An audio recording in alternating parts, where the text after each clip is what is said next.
suutnud mulle valetada. No ja mis mõtted tal seda moest varjata ja teil korra teatris nüüd käidud uue tšikiga ja restoraanis juba ühe korra. Mis hakkab juhtuma, võin juba ette kujutada. Sa oled kordumatu, pole raske järeldada. Ei tee sa iial asju topelt ega korduvalt, sest ühest linnukesest tundub piisavad. Ma siiski vaavan pead teise teemaga. Kuidas nüüd seekord oma tšiki nimetad?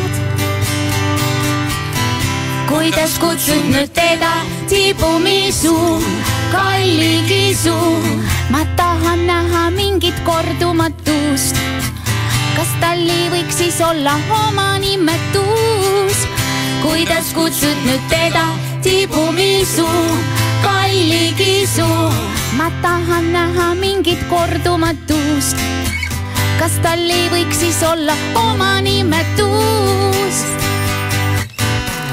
Ma ainult korra tegin elamises koristust ja hakkas silma sinu vana eksi õpetus.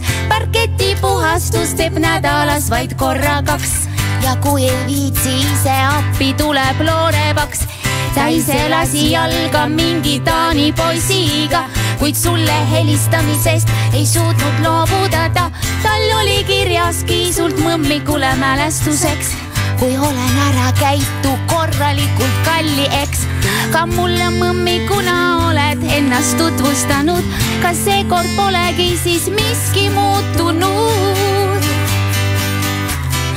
Kuidas kutsud nüüd teda tibumisu, kalli kisu? Ma tahan näha mingit kordumatust.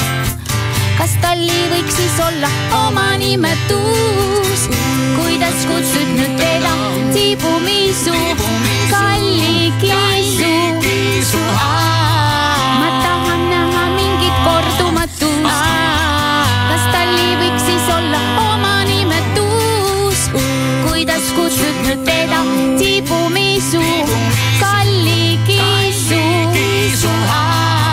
Ma tahan näha mingit kordumatust. Kas tal ei võiks siis olla oma nimetus? Kalli kiisu. Musi!